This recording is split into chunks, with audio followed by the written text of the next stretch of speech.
തെക്കൻ കേരളത്തിൽ മഴ കനക്കുന്നു. പത്തനംതിട്ട, ഇടുക്കി, എറണാകുളം ജില്ലകളിൽ റെഡ് അലർട്ടാണ് നിലവിലുള്ളത്. തിരുവനന്തപുരം, കൊല്ലം, ആലപ്പുഴ, കോട്ടയം, തൃശൂർ ജില്ലകളിൽ ഓറഞ്ച് അലർട്ടും പ്രഖ്യാപിച്ചിട്ടുണ്ട്. മന്ത്രി രാജൻ കൂടി കാലാവസ്ഥാ വിവരങ്ങൾ പറയുന്നു. ആദ്യം 3 ജില്ലകളിൽ ഗ്രീൻ അലർട്ടും ബാക്കി ജില്ലകളിൽ യെല്ലോ അലർട്ടും ഉണ്ട്. അത് വടക്കോട്ടുള്ള പ്രദേശങ്ങളിലാണ്. അവിടെ തീരെ മഴയുടെ ഒരു സാധ്യത നമ്മളിപ്പോ ധരിക്കുന്നില്ല. നാളെ ഓറഞ്ച് അലർട്ട് 3 സ്ഥലങ്ങളിലാണ് പറഞ്ഞിട്ടുള്ളത്. അത് തിരുവനന്തപുരം, കൊല്ലം, പത്തനംതിട്ട ജില്ലകളിലാണ്. 3 നാളെ ഓറഞ്ച് അലർട്ട് പറഞ്ഞിട്ടുള്ളത്. ഇന്ന് റെഡ് അലർട്ട് പറഞ്ഞ സ്ഥലത്തും നാളെ ഓറഞ്ച് അലർട്ട് പറഞ്ഞ സ്ഥലത്തും പത്തനംതിട്ട ഉണ്ട് എന്നുള്ളത് കൊണ്ടാണ് ശബരിമലയിൽ പ്രത്യേക ജാഗ്രത വേണം എന്നുള്ളത് ജില്ലാ കളക്ടറോട് നിർദ്ദേശം കൊടുത്തിട്ടുള്ളത്. നാളെ ഉച്ചയ്ക്ക് ശേഷം പൊതുവെ സ്ഥിതിഗതികൾ ശാന്തമാകും എന്നാണ് പ്രതീക്ഷിക്കുന്നത്.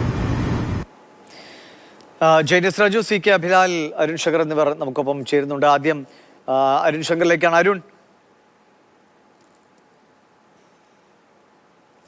അരുൺ, വളരെ ശക്തമായ മഴ പ്രവചിക്കുകയാണ് കാലാവസ്ഥാ നിരീക്ഷണ കേന്ദ്രം. പ്രത്യേകിച്ചും റെഡ് അലർട്ട് അടക്കം പ്രഖ്യാപിച്ചിരിക്കുന്ന സാഹചര്യം. എങ്ങനെയൊക്കെയാണ് മുന്നറിയിപ്പുകൾ, എങ്ങനെയൊക്കെ ജാഗ്രത, അത് എത്ര ദിവസം തുടരേണ്ടി വരും? തീർച്ചയായിട്ടും വളരെ ജാഗ്രതയോടുകൂടിയാണ് ജില്ല സജ്ജമാകുന്നത്. ഇന്ന് രാവിലെ ചെറിയ ചാറ്റൽ മഴയൊക്കെ ഉണ്ടായിരുന്നു. മൂടിക്കെട്ടിയ അന്തരീക്ഷമാണ്. പക്ഷേ ശക്തമായ മഴ പെയ്തിട്ടില്ല എന്നുള്ളത് ആശ്വാസമാണ്. പക്ഷേ അടുത്ത മണിക്കൂറുകൾ ശക്തമായ മഴ പെയ്യാൻ സാധ്യതയുണ്ട് എന്നുള്ളതാണ് കാലാവസ്ഥാ നിരീക്ഷണ കേന്ദ്രം അറിയിക്കുന്നത്. ജില്ലയിൽ റെഡ് അലർട്ടാണ് പ്രഖ്യാപിച്ചിരിക്കുന്നത്. ഇതിൻ്റെ പശ്ചാത്തലത്തിൽ എറണാകുളം ജില്ലാ ദുരന്ത നിവാരണ അതോറിറ്റി യോഗം ചേർന്ന് സ്ഥിതിഗതികൾ വിലയിരുത്തി. ഓരോ താലൂക്കുകൾ കേന്ദ്രീകരിച്ച് സ്ഥിതിഗതികൾ നിരീക്ഷിക്കാൻ ദുരന്ത നിവാരണ അതോറിറ്റിയുടെ ചെയർമാൻ നിർദ്ദേശം നൽകിയിട്ടുണ്ട്. അതുപോലെ താഴ്ന്ന പ്രദേശങ്ങളിൽ വെള്ളക്കെട്ട് വേഗത്തിൽ ഉണ്ടാകാനുള്ള സാധ്യതയുണ്ട്. അത് പ്രത്യേകം നിരീക്ഷിക്കണമെന്ന് ആവശ്യപ്പെട്ടുണ്ട്. അതുപോലെ മണ്ണിടിച്ചിലുണ്ടാകുന്ന പ്രദേശങ്ങളിലും പ്രത്യേക ജാഗ്രത വേണമെന്നുള്ളതാണ് ആവശ്യപ്പെട്ടിരിക്കുന്നത്.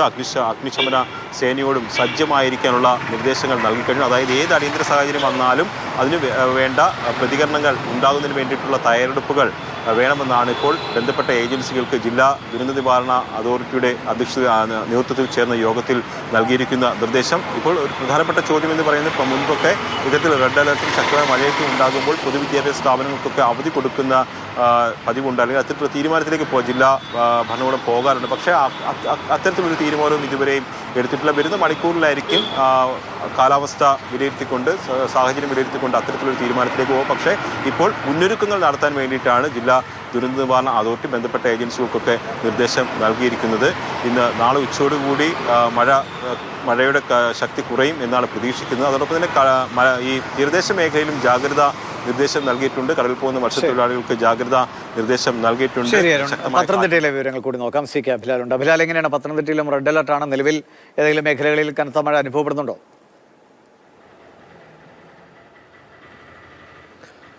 ആകാശം മേഘാവൃതമാണ്. ഇന്നലെ സാമാന്യം നല്ല കാലാവസ്ഥയായിരുന്നു, തെളിഞ്ഞ അന്തരീക്ഷമായിരുന്നുവെങ്കിൽ ഇന്ന് രാവിലെയോട് കൂടിയാണ് കാലാവസ്ഥയിൽ പ്രകടമായ മാറ്റം ഉണ്ടാകുന്നത്. രാവിലെ ഒരു 6:15 കൂടി ചെറിയ ചാറ്റൽ മഴയിലായിരുന്നു തുടക്കം. അത് രാവിലെ ഒരു 9 മണി പിന്നിട്ട സമയത്ത് മഴ പൂർണ്ണമായി മാറി നിന്നു. അപ്പോഴും ആകാശം മേഘാവൃതമായി തന്നെ തുടരുകയാണ്. ജില്ലയിൽ ഏറെക്കുറെ മിക്കവാറുമുള്ള ഇടങ്ങളിലൊക്കെ തന്നെ സമാനമായ രീതിയിലുള്ള കാലാവസ്ഥ തന്നെയാണ്. ഇടയ്ക്ക് ചെറിയ ചാറ്റൽ മഴ ലഭ്യമാകുന്നു എന്ന് ഒഴിച്ചാൽ ആളുകൾക്ക് സഞ്ചരിക്കുന്നതിനോ കുടയില്ലാതെ തന്നെ സഞ്ചരിക്കുന്നതിനടക്കം കഴിയുന്ന തരത്തിലേക്ക് കാര്യങ്ങളാണ്. അതേസമയം തന്നെ ഒരുപക്ഷെ വൈകുന്നേരമോ രാത്രിയിലോ മഴ കനക്കാനുള്ള സാഹചര്യമുണ്ട്. എന്നാൽ ആളുകൾക്ക് പൊതുവായി ഏതെങ്കിലും തരത്തിലുള്ള ജാഗ്രതാ നിർദ്ദേശം ജില്ലാ ദുരന്ത നിവാരണ അതോറിറ്റിയുടെ ഭാഗത്തു നിന്നും ഉണ്ടായിട്ടില്ല. ശരി, ജൈനസ് രാജു. ജൈൻ, എങ്ങനെയാണ് ഇടുക്കി മലയോര മേഖലയിലൊക്കെ കനത്ത മഴ അന്തരീക്ഷം തന്നെയാണോ നിലവിലുള്ളത്? എവിടെയെങ്കിലും പ്രത്യേക ജാഗ്രതാ നിർദ്ദേശങ്ങൾ നൽകിയിട്ടുണ്ടോ ജില്ലാ ഭരണകൂടമൊക്കെ?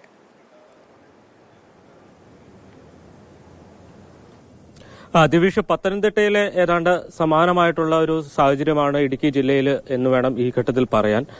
രാവിലെ മുതൽ മൂടിക്കെട്ടിയ അന്തരീക്ഷമാണ്. ചിലയിടങ്ങളിൽ നേരിയ രീതിയിൽ ചാറ്റൽ മഴ മാത്രം പെയ്യുന്നുണ്ട്. ഇതിൽ നിന്ന് വ്യത്യസ്തമായ ഒരു കാലാവസ്ഥയുള്ളത് പീരുമേട്ടിൽ മാത്രമാണ്. പീരുമേട്ടിൽ കുറച്ചുകൂടി ശക്തമായിട്ടുള്ള മഴയുണ്ട്. പക്ഷെ അതിശക്തമായ മഴ എന്ന് പറയാൻ കഴിയില്ല. നേരിയ ചാറ്റൽ മഴ എന്ന് തന്നെയാണ് പറയാൻ കഴിയൂ. പക്ഷേ രാവിലെ മുതൽ നേരിയ ചാറ്റൽ മഴ തുടരുകയാണ് എന്നുള്ളതാണ്. മറ്റിടങ്ങളിലൊന്നും ശക്തമായ മഴ ഇതുവരെ പെയ്തിട്ടില്ല. ഉണ്ടായിട്ടില്ല. പക്ഷേ വരും മണിക്കൂറുകളിൽ അത്തരം ശക്തമായ മഴയ്ക്ക് സാധ്യത ഉണ്ട് എന്ന് തന്നെയാണ് വിലയിരുത്തുന്നത്. കാരണം രാവിലെ മുതൽ മൂടിക്കെട്ടിയ അന്തരീക്ഷമായിരുന്നു, തെളിഞ്ഞ അന്തരീക്ഷം ഉണ്ടായിട്ടില്ല. സ്വാഭാവികമായും ഉച്ചയ്ക്ക് ശേഷം മഴ കഴിഞ്ഞ ദിവസങ്ങളിലും പെയ്തിരുന്നു. അതിന് സമാനമായ രീതിയിൽ തന്നെ ഇന്നും ഉണ്ടാകാനുള്ള ഒരു സാധ്യതയുണ്ട് എന്ന് തന്നെയാണ് കരുതുന്നത്.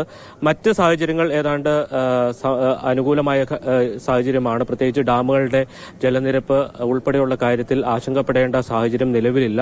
ഡാമുകളുടെ ജലനിരപ്പൊക്കെ വളരെ താഴ്ന്ന നിലയിലാണ്. ചെറിയ ഡാമുകൾ പോലും ഈ 2 ദിവസം മഴ പെയ്താൽ പോലും തുറക്കേണ്ട വരുന്ന ഒരു സാഹചര്യം ഉണ്ടാകില്ല. പക്ഷേ മലയോര മേഖലയിൽ ഏത് സമയത്തും മണ്ണിടിയാനും അതോടൊപ്പം തന്നെ മരം കടപുഴകി വീണുള്ള അപകടങ്ങൾക്ക് സാധ്യതയുണ്ട്. അതുകൊണ്ട് തന്നെ അതുമായി ബന്ധപ്പെട്ട മുൻകരുതൽ സ്വീകരിക്കേണ്ടതാണ്. ദിവിഷ്.